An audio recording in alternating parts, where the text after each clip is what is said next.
Monsieur le Président, chers collègues, Monsieur le Vice-président, alors, nous avions déjà eu l'occasion de souligner lors de l'Assemblée plénière du 26 juin 2023, à l'occasion de la présentation du CPER, la nécessité d'une réorientation radicale des investissements vers la mobilité durable, et ce, en proposant des alternatives crédibles à la voiture particulière et au tout-camion.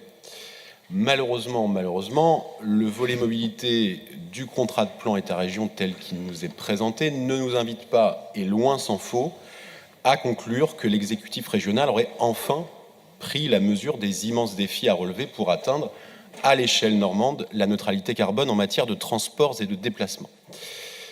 On peut d'ores et déjà parier que le volet fret, doté de 103 millions d'euros, avec une très maigre contribution régionale par ailleurs, sera notoirement insuffisant, avec un montant plus de 2 fois inférieur à celui consacré aux infrastructures routières.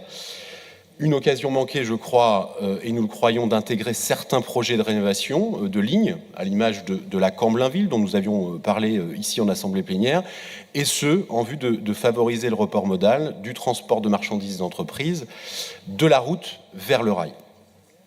S'agissant des lignes de desserte fine du territoire, si les travaux de modernisation projetés sont absolument essentiels, rien ou si peu sur la réouverture de lignes qui permettrait pourtant d'envisager la reconstitution d'un maillage ferroviaire régional véritablement adapté aux trains du quotidien et aux besoins des Normands.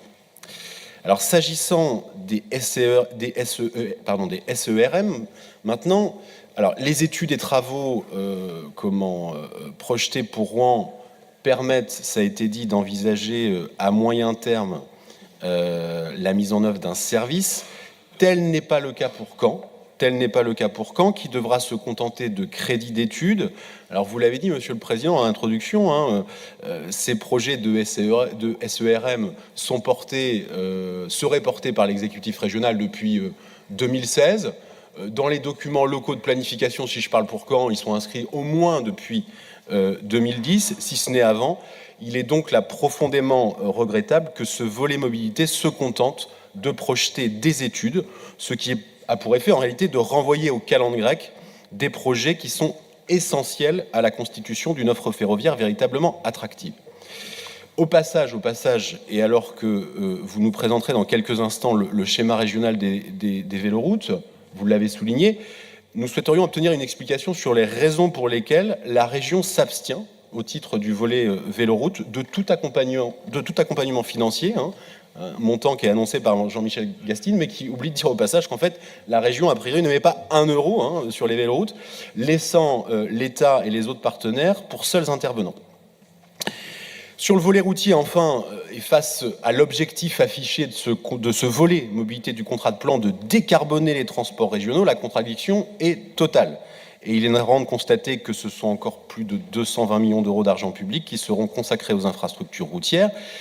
Alors pourquoi tant d'entêtement de la part de l'exécutif régional à financer de tels projets au détriment des alternatives? De tels investissements, c'est certain, c'est surtout la promesse de plus de trafic, de plus de pollution et donc, in fine, de plus d'émissions de gaz à effet de serre. Alors on s'étonne tout de même du silence gardé sur le contournement est de Rouen après tant d'agitation politique de la part de l'exécutif régional. Est-ce le jour, Monsieur le Vice-président, est-ce le jour où vous nous annoncez son abandon, alors que nous évoquerons tout à l'heure la cure austéritaire à laquelle vous nous préparez? Voilà une économie qui serait tout à fait la bienvenue. Voilà, pour l'ensemble de ces raisons, nous voterons contre ce rapport.